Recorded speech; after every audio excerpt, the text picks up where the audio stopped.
Hi, ik ben Thomas in Beursbox.nl. Ik ga het vandaag hebben over twee onderwerpen, namelijk de drone- en raketaanvallen van Oekraïne op Rusland en op het gedeelte wat bezet is door Rusland. En noordelijk van Kharkiv, het offensief van de Russen. Ik wil beginnen met die drone-aanvallen, met name drones waren het, van Oekraïne op het Russische achterland. Dat is namelijk heel erg van belang. We gaan even naar de Deep State Map. Trouwens, als je deze video interessant vindt, geef een duim. Heb je nog geen abonnement op dit kanaal? Abonneer je dan. We gaan eventjes naar Deep State. We zien hier de havenstad Novorossiysk. Dat is een Russische havenstad. Ik laat zo zien waar die ligt. Maar deze is belangrijk, deze havenstad, omdat de marine die normaal in de Krim, in Sebastopol, eigenlijk haar haven heeft, die kan daar niet meer zijn. Dat is daar te gevaarlijk. En dus is de marine hier naartoe gegaan en de reden is dat ze hier kunnen tanken. Zij hebben hier de brandstof. Wat is er gebeurd?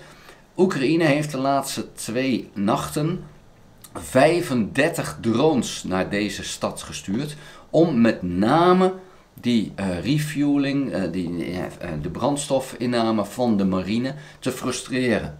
Dus hier is het behoorlijk tekeer gegaan. De stad is ook op zwart gegaan. De elektriciteit hield ermee op. 35 drones, grote drones van die vliegtuigjes, zijn er gewoon allemaal doorgekomen. En wat de Russen ook zeggen, en de beelden vanuit de stad die laten zien dat het daadwerkelijk gewoon daardoor ging. Er was één Rus die nam dat op en die zag drone na drone gewoon voorbij komen. En dat zie je dan ook. Nou, waar ligt die plaats dan precies? Dat gaan we dus nu zien. En we zien hier de Krim verschijnen.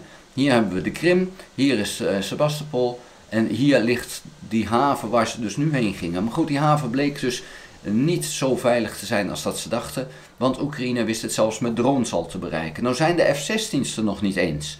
Dus zelfs met drones kan deze havenstad volledig uitgeschakeld worden voor wat betreft het gebruik door de marine. Sebastopol ook al. En zo zijn er in Rusland zelf nu ook weer enkele raffinaderijen geraakt. Dus die brandstofvoorziening van Rusland, hoe groot Rusland ook is, hoe ongelooflijk veel olie, gas, diesel en dergelijke ze ook hebben, het is toch zo te raken dat het ze pijn doet, dat het heel pijn doet. Dat is de kas, de staatskas die niet gevuld kan worden, want ze kunnen het nu niet meer uitvoeren, want ze hebben zelf te weinig. Maar het is ook de marine en het leger die gewoon nu moeite hebben om brandstof te krijgen. Dus dat is op zich een opmerkelijke zaak. De Oekraïne heeft dus de afgelopen nachten meer dan 100 drones verstuurd. En ja, dat is toch wel wat. Dat houden ze ook niet vol, natuurlijk. Het is niet zo dat ze iedere dag kunnen doen. Maar het geeft wel aan dat ze Rusland keihard kunnen raken. En je vraagt je af, hoe lang wil Rusland zo geslagen worden? Dit kost Rusland zo ontzettend veel. Poetin is naar China om te smeken om meer hulp. En ja, hoe kijkt China er tegenaan? Nou, er zijn dan vaak, de Chinezen zijn heel subtiel in hun manier hoe ze ermee omgaan. De minister van Financiën van Rusland moest van het ene deel, waar de besprekingen waren, naar een ander deel. En kon met de pers meerijden in de bus, want er was geen vervoer voor hem geregeld. Dat geeft bij de Chinezen gewoon goed aan hoe ze over je denken. En dat is niet best. Dus Poetin kan wel heel mooi een gezicht optrekken van, oh, mijn grote vriend. Maar ja, uiteindelijk is het toch zo dat je ziet dan toch aan dat soort dingetjes dat die Chinezen geen hoge achting meer hebben voor de Russen. En dat laten ze op die manier weten. We gaan naar Kharkiv. En dan dus hier is dat een succes. We zijn nu een week verder. En we gaan eens even kijken, want ik kan er toch wel het een en ander over vertellen. Wat hier nu eigenlijk gaande is en of dit nu ernstig is of niet. Het is in die zin ernstig dat ja, er zijn wat klappen uitgedeeld aan Oekraïne. En aan de andere kant valt het ook enorm mee. Nou, we gaan eventjes een paar dagen terug. We zien hier, een week geleden is dat begonnen. En je ziet ja, dat direct een flink deel van het front dat ze hier gehaald hebben. En dan zie je dat loopt op. En ja, nu is het een beetje, dat is het. Wat is hier het geval? Nou, ook Oekraïne heeft verschillende lagen van verdediging. En je gaat nooit met je volledige verdediging aan de grens staan. Dus er is altijd een bufferzone die je aanhoudt. Dat heeft Rusland ook. Ook Oekraïne heeft dat. In die bufferzone heb je verkenners en daar heb je eenheden die een die een gecontroleerde terugtocht regelen. En die zorgen ervoor dat er tijd gewonnen wordt, waardoor er achter hun die verdedigingslinies gevuld kunnen worden. Dus een vechtende terugtocht. Dat betekent dat die eerste kilometers bij de grens, dat die gewoon verloren gaan. Dat is in wezen altijd zo, tenzij je de vijand nog kan raken in zijn eigen land. Nou, dat mocht niet, want Oekraïne mag die westerse wapens voor het grootste gedeelte niet in Rusland gebruiken. Dus het Westen dwingt Oekraïne om te vechten in Oekraïne. Want we weten al weken dat Rusland hiermee bezig was, maar Oekraïne had de middelen niet om daar dan iets aan te doen. En ja, dat is dus vechten met één hand op je rug. Nou, dan komen die Russen en dan moet je dus die eerste kilometers moet je prijsgeven. En waarom is dat? Tijdwinst, maar ook om te kijken waar gaat dit gebeuren, wat gaat er gebeuren en kan ik die aanvoerlijnen die nu in Oekraïne liggen, kan ik die dan proberen te raken. Nou, dat is nu gebeurd. Die aanval van de Russen die is tot staan gebracht. En misschien niet overal, maar ja, er zijn natuurlijk altijd wel pelotons die weer een aanval doen. Maar er is niet zoveel meer gebeurd de laatste dagen in de zin van terreinwinst voor de Russen. Waarom? Nou, onder andere omdat ze de eerste verdedigingslinie van Oekraïne bereikt hebben die hier ligt. En dan is het een stuk moeilijker, want die is er ondertussen wel gevuld. En Oekraïne heeft dus haar verdediging in lagen, betekent dat ook de artillerieinstelling is gebracht. En die artillerie is dus nu hier behoorlijk huis aan het houden tussen die Russen. En ondertussen ook hier de speciale troepen van Oekraïne die dus die Russen met drones bestoken. Dus het is allemaal niet zo makkelijk meer voor die Russen. Die eerste kilometers waren relatief makkelijk en nu houdt het ineens op. Nou, dan is dus het argument van Poetin is, ja, we willen een bufferzone. En natuurlijk wil die wil iedereen, die wil Oekraïne ook wel. Maar Oekraïne mag dat niet, want ze mogen niet in Rusland opereren. Maar als Rusland een bufferzone wil, ja, dan is het niet zo handig dat je dit wel openlaat. Want waar ligt dan de grote stad die ze willen beschermen? Dan moet ik hem even, dat is Belgorod. En als je hier niet ook aanvalt, deze afstand is net zo groot als deze afstand. Of deze afstand. En ook hier kan je er vandaan. Dus het heeft niet zoveel zin om af en toe een stukje te pakken. Als je echt daadwerkelijk een bufferzone wil hebben, dan zou je dat hele front moeten bestoken. En dat hebben ze niet gedaan. En dat gaat ze nu ook niet meer lukken, want nu zijn de Oekraïners hier. Was het dan een afleidingsmanoeuvre? Ja, dat zou kunnen. Maar een afleidingsmanoeuvre heeft weinig zin als die andere aanval niet komt.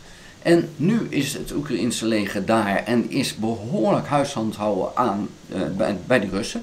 Ja, we praten nu over een 1300, 1500, één keer zelfs 1700 ongeveer Russische doden per dag. Doden, zwaargewonden en gevangenen. Want er worden nu ook al verschillende Russen gevangen genomen in die hoek. Omdat ze worden behoorlijk uit elkaar gedreven op dit moment. Dus dit, een week nadat het begonnen is de fut er al uit. En ja, dan kan je niet anders zeggen van nou, een succes kan ik het niet noemen. Ik zeg nog niet dat het een mislukking is. Maar als dit de bedoeling is van een bufferzone, dan heeft die niet erg veel nut. Dat is een hele dure bufferzone. Dat kan ik je wel zeggen. Dit kan Rusland daar niet volhouden. Ze hebben ongelooflijk veel mensen verloren. Ze hebben weer heel wat materieel verloren. Voor wat? Want Oekraïne kan nog steeds Belgorod bereiken. Hier, hartstikke makkelijk. Dus bufferzone is het niet. Dus als je dat wilde, mislukt. Wilde je Kharkiv, compleet mislukt. Dus wat is hier het nut van geweest? Wilde je afleiden van iets anders, ook mislukt? Ik kan het geen succes noemen. Ik zie het succes nog niet. Of het moet nog komen.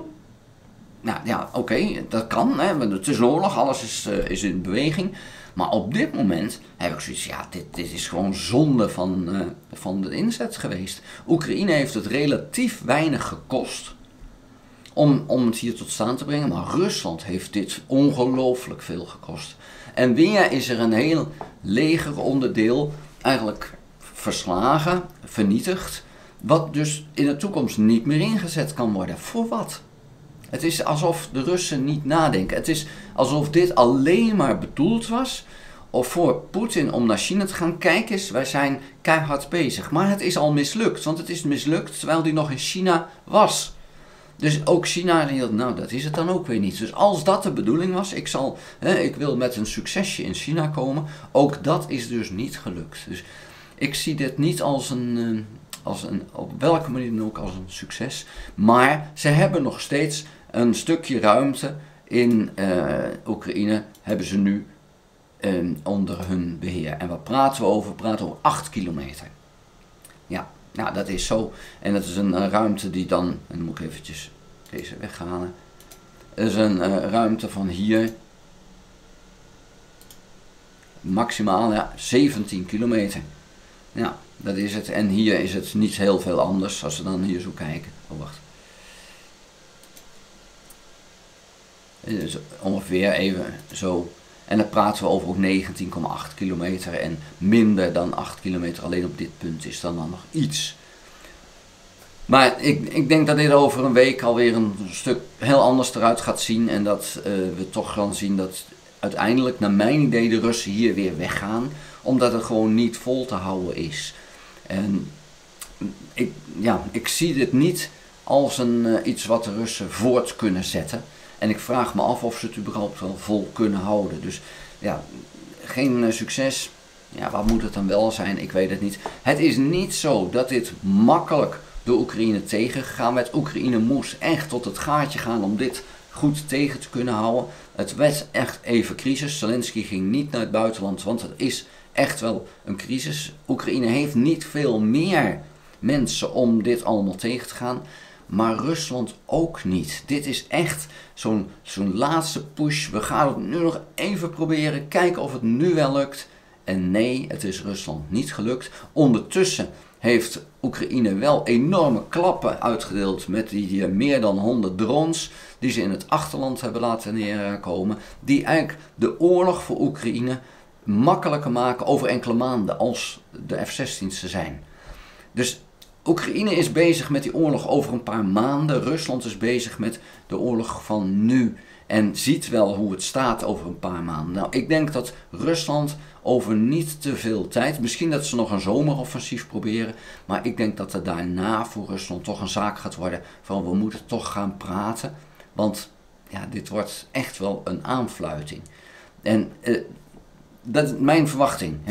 Maar dan moet Oekraïne het wel volhouden. Dat is echt wel het punt. Het is ook crisis bij Oekraïne. Maar Oekraïne is nog bezig met die oorlog over een paar maanden. En dat zie ik niet bij Rusland. Ondanks dat ze misschien wel een zomeroffensief voorbereiden. Maar dan is dit hier bij het noorden van Kharkiv geen slim idee geweest. Dit waren troepen geweest die je in dat zomeroffensief heel goed had kunnen gebruiken. En die heb je nu al verkwist.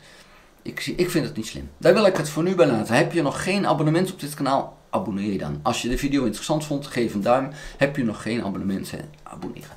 Ga ook naar www.beursbox.nl en schrijf daarin op de gratis nieuwsbrief. Dank voor het kijken. Tot de volgende keer. Houdoe.